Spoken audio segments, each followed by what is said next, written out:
quick. Okay. Got it. All right, let's dive in.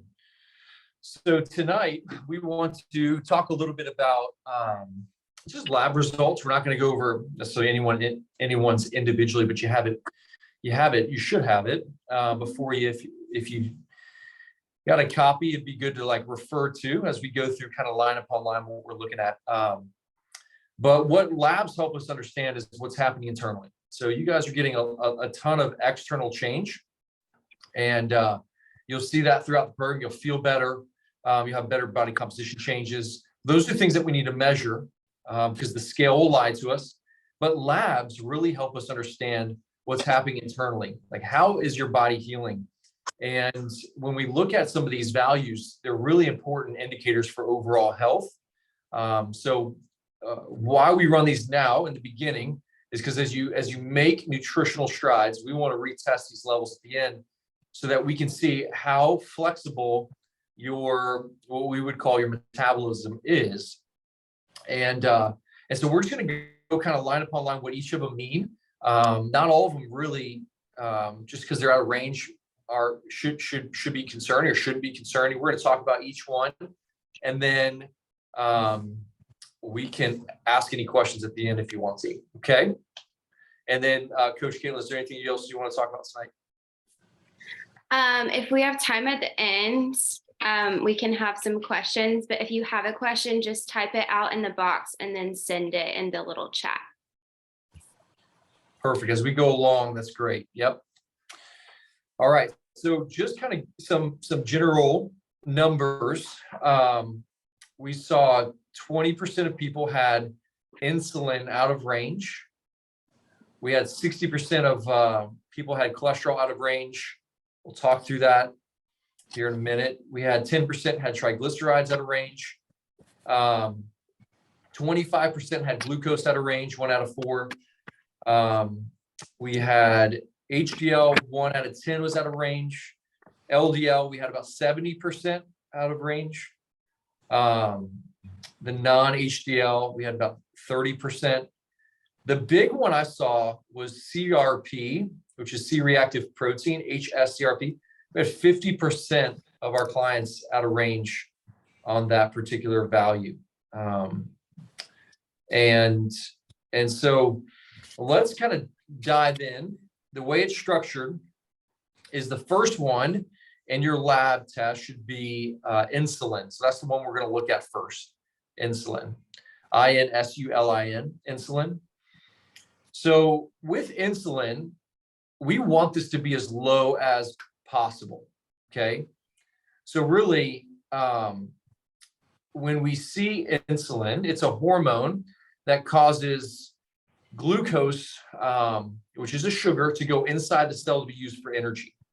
So when we see high insulin, what this means is the body is making more of it because either one, there's too much blood sugar and you need more insulin to bring all that sugar into the cell, or 2, there's been too much blood sugar for too long and the cell is becoming what we would term insulin resistant.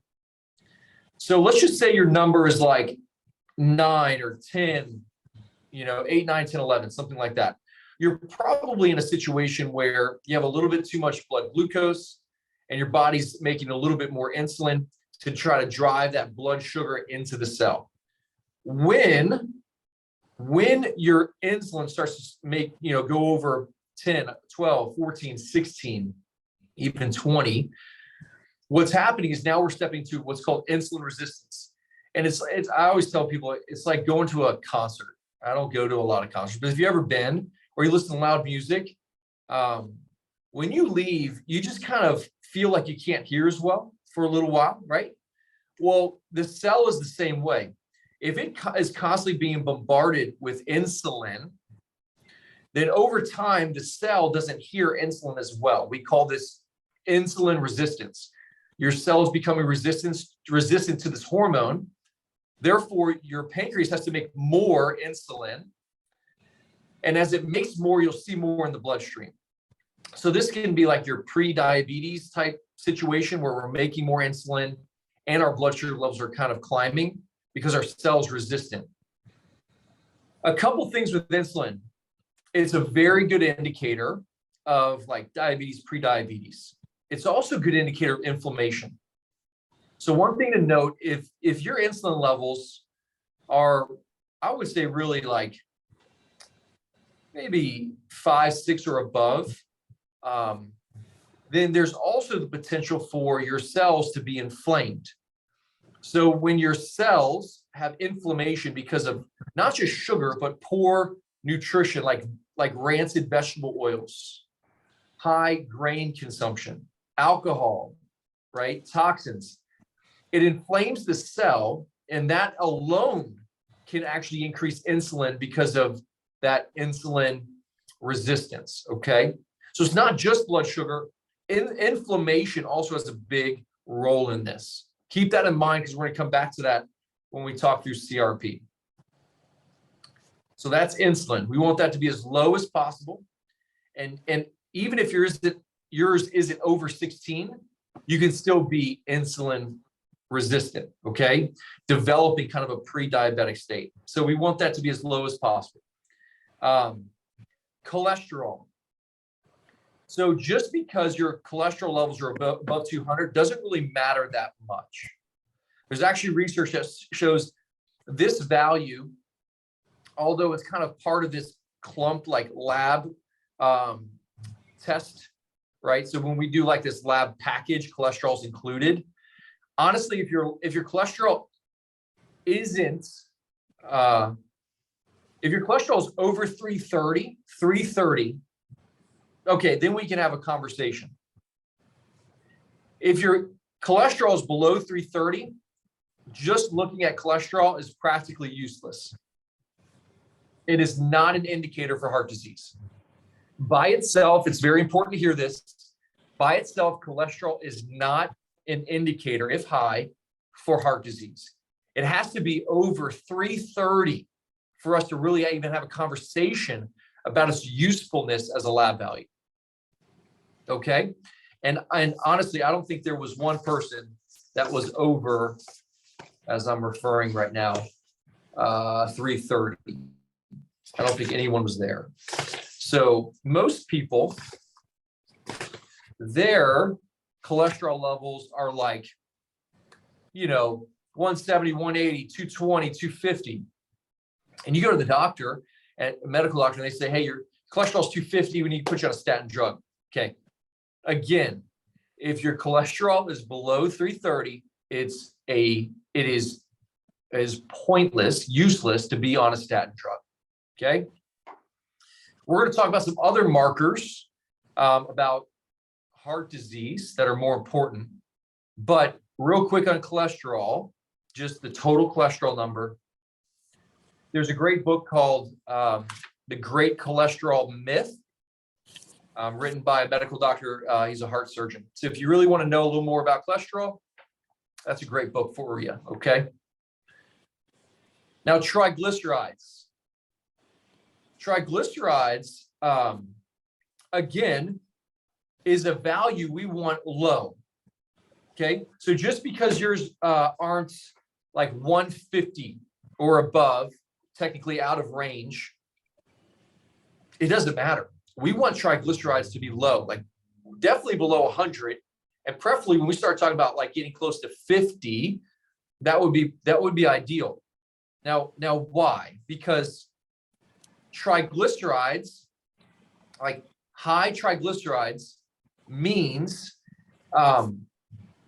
in the simplest term, it's unused calories. So when you eat and you have these calories circulating because you're not doing anything with them, or your cells are resistant to using them, then triglycerides are secreted, okay? Or actually converted. Those unused calories are converted into triglycerides. The biggest driver of increased triglyceride is sugar, refined carbohydrates, okay, and inflammation. So everything you're doing in this ARM nutrition program that Coach Caitlin's walking you through is really designed to reduce sugar, refined carbohydrates, okay, reduce inflammation. This will reduce triglycerides, which is a better indicator of overall cardiovascular risk, atherosclerosis, plaquing, dementia, Alzheimer's, okay? So triglycerides are unused calories converted in your body, and typically you have a direct relationship between how many carbs and sugar you eat and how much bad carbs, sugar, and how much triglycerides you have in your bloodstream. Okay, so you want that number low, and it doesn't have to be above 150 to be a concern. Okay. All right. Glucose is pretty simple. It's pretty much a type of sugar in your bloodstream. So we want, again, when you're in a fasted state, we definitely want glucose below 90. And preferably, we want that like maybe 70 to 80 range. Like that's a pretty good sweet spot for glucose levels. When they start getting into like 90s and 100s in a fasted state, that means your body isn't really taking glucose and using it, and it's staying outside the cell. So it's just kind of circulating throughout the blood, which can cause a lot of inflammation and harm to the body. Okay.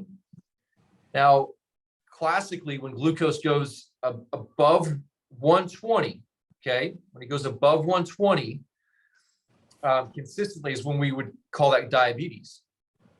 But really, in a fasted state, if you're in the hundreds of any sort, you're pre-diabetic. You're pre-diabetic, and this was, I think this was 25% of our group is pre-diabetic right now. Okay, 25% of our group is pre-diabetic. And I know a lot of you aren't on the call tonight, so you'll be watching this tomorrow.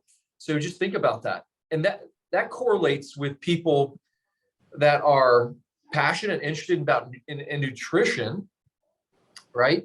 So when we really look around at our society, I mean, we're well over 50% as a whole in a state of pre-diabetes. The great thing, okay, here's the encouraging thing, is this is reversible. Okay, even just the couple of weeks you've been in this program so far, your body is already having a better fasted state of glucose levels. Okay, and so this is definitely reversible. We just in the office this week had a client who was on metformin and was diabetic, type 2 diabetic. She was on medication for it, was about to be put on insulin, and she's shifted her carbohydrates to more fat and protein and fiber. Okay, well, she's lost, I think, 15 pounds in the last few months, and she's completely off her medication. Came off her meds. Her doctor took her off metformin because her blood glucose levels in a fasted state are in the 80s. Okay, where they used to be in the like 150, 160. So pretty remarkable how fast you can turn these values around. HDL. Typically, we hear this as like your good cholesterol.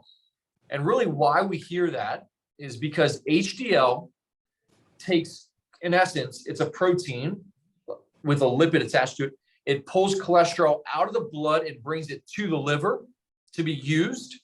So HDL, when it's high, it means you're pulling a lot of cholesterol and fats and lipids out of the blood, which then won't store in your arteries, okay? It causes plaquing.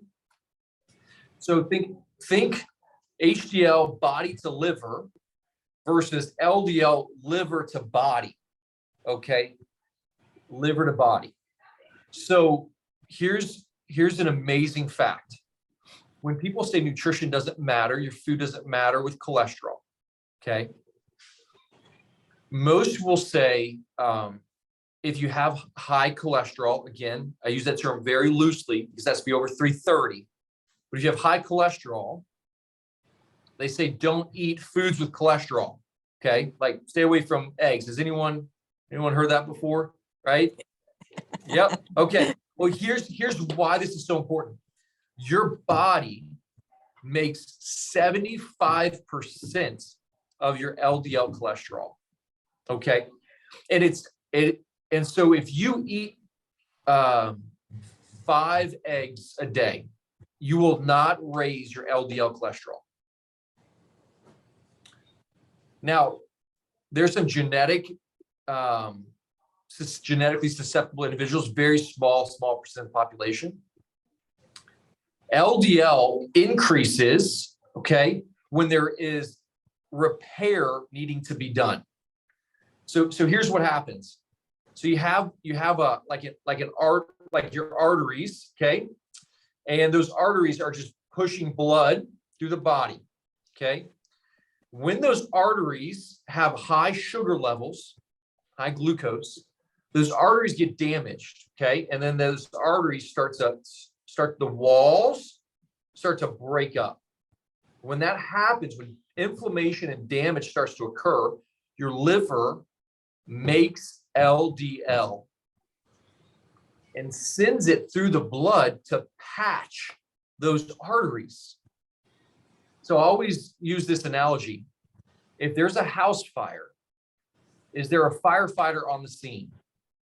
Yes. The question is, did the firefighter cause the fire? No, that would be absurd to say, okay? When there's plaque and arteriosclerosis, atherosclerosis, is there LDL on the scene? Yes. Did LDL cause the condition of heart disease? No. Is it trying to heal the arteries that are damaged? Yes. But what caused it? Toxins, inflammation, and sugar. That's the bad guy. It's not LDL.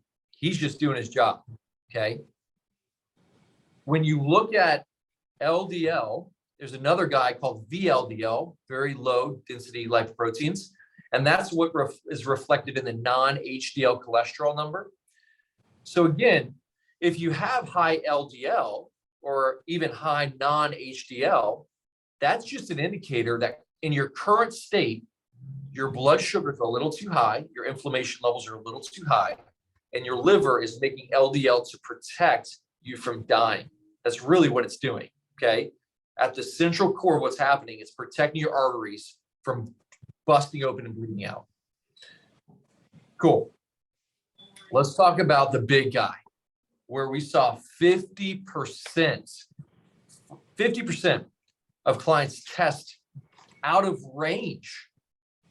C-reactive protein, HSCRP, should be non-existent, like 0.1, okay? Like less than 1. So even in the situation, we're talking about out of range. And when I look at the values, I got 5.3, okay? I've got one person, I got at 1.0. We've got 0.7. We have 4.1, okay? We have, nice, less than 0.3. We've got 6.8. We have 0.7. We have greater than 10. We have a 1.7. And then another one at 0.4. So when we're looking at these numbers, we want again, 0.1, less than 0.1. If you're above those ranges, what that indicates is a cardiovascular and really body systemically inflammation molecule, okay? So this is just giving us a relative understanding of your current inflammation levels. When CRP goes up, your risk for all chronic diseases go up. Heart disease, cancer, brain diseases, I mean, you name it, all go up, okay? your joints will hurt more. Your brain will be more foggy. You'll be low energy.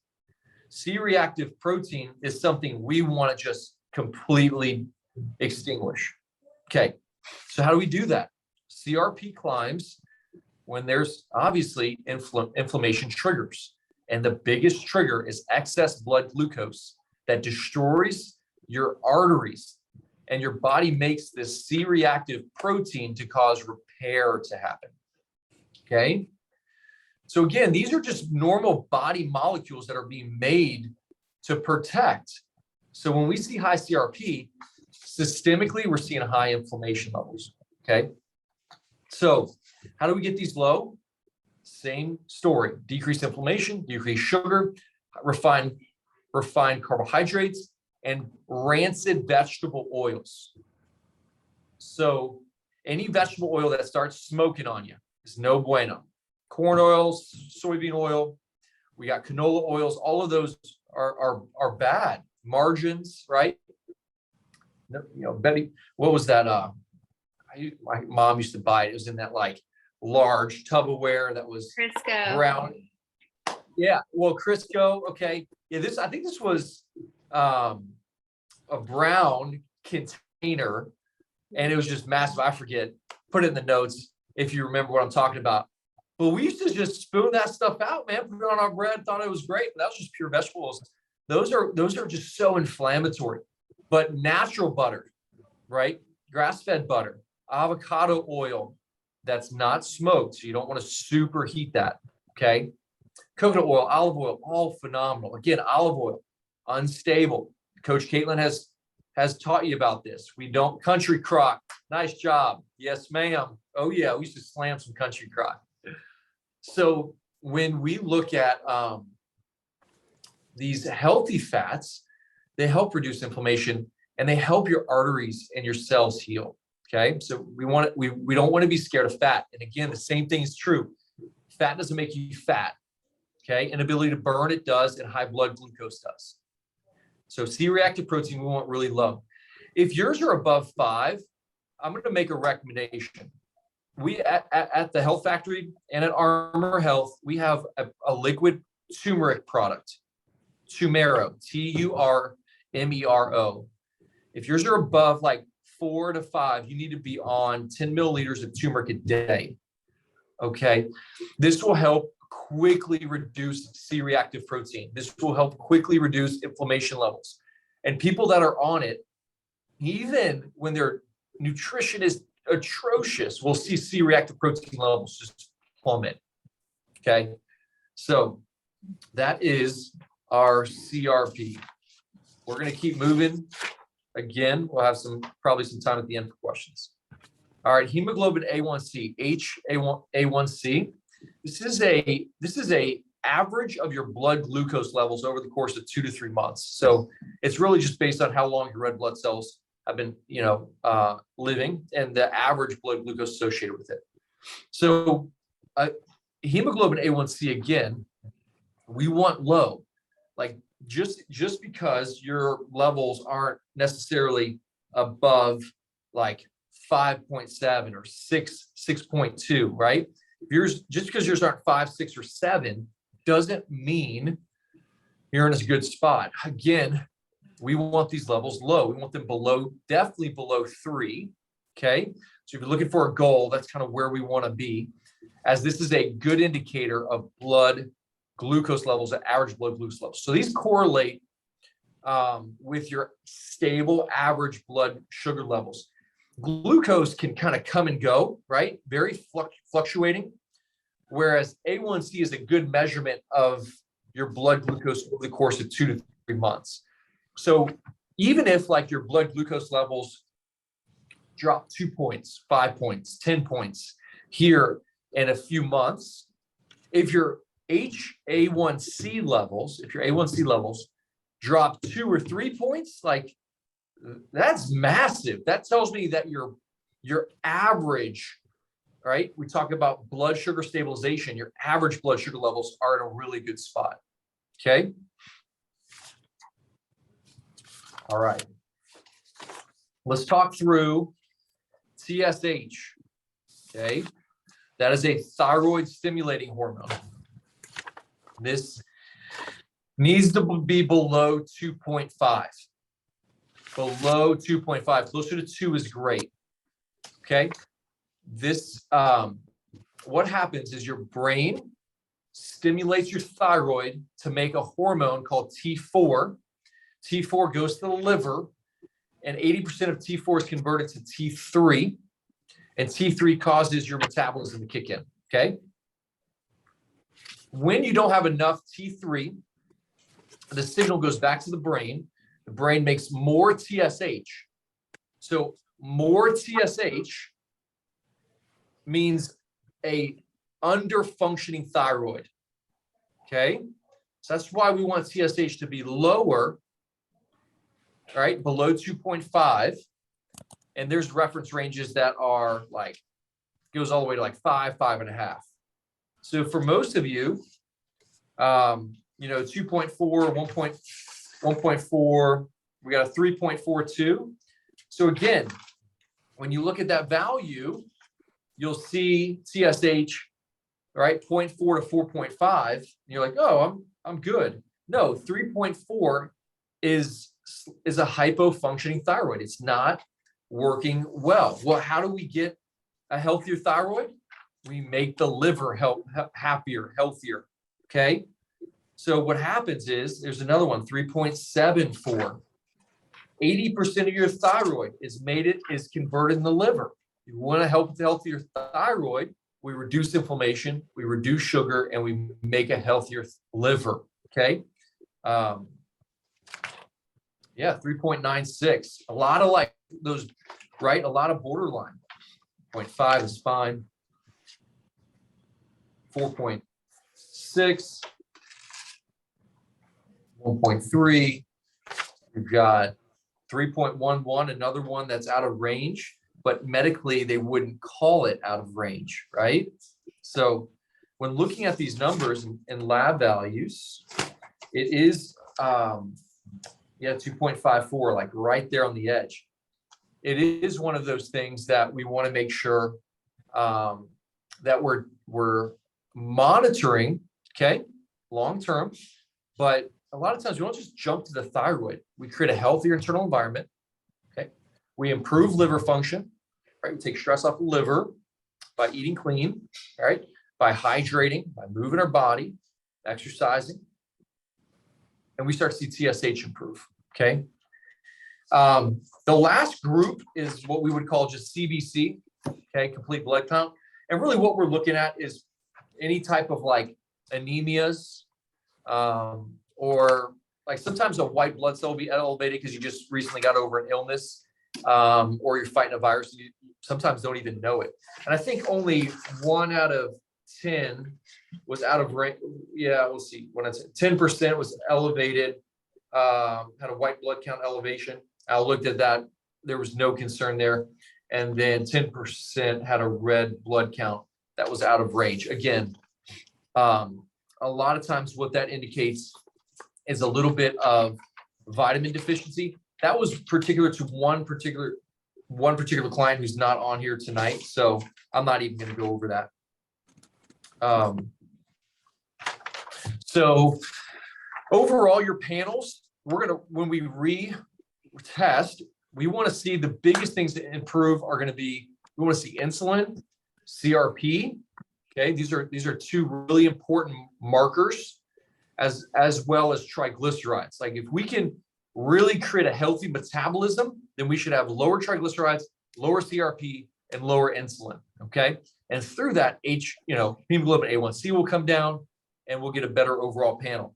If those things happen, okay, regardless, you're gonna be healthier. Regardless of what you look like externally, internally, if those things are happening, you're gonna be healthier. And I'll leave you with this: higher inflammation levels, you're just more weight loss resistant. So a lot of people are like, why can't I lose weight? And their CRP levels are 4 or 5 or 6. That's why you can't lose weight. Inflammation will stop weight loss. It's the quickest way to what we call create weight loss resistance, where you just hit a plateau. That's why time And consistency in any program is what's going to pay dividends. Coach Caitlin, take it over. Myself. Yeah, that was awesome. Thank you, Dr. Barrett. Yeah, I know I talk about every single week with you guys, consistency, right? We are playing the long game, and really nothing is going to happen super quickly, right? Like you shouldn't be losing 10 pounds in like a week, and we don't want that either. We want to get your metabolism back up. We want to balance your blood sugar. We want to reduce inflammation. If we are doing those things, eating more clean, whole, unprocessed foods, with lots of good healthy fats, eating enough protein, eating enough in general, right? Then that is going to be the key. Those things, along with stress management, sleep, daily movement, exercise, some weights. If we do all those things together, then we are going to do really, really good. Do we have any questions before Dr. Barrett?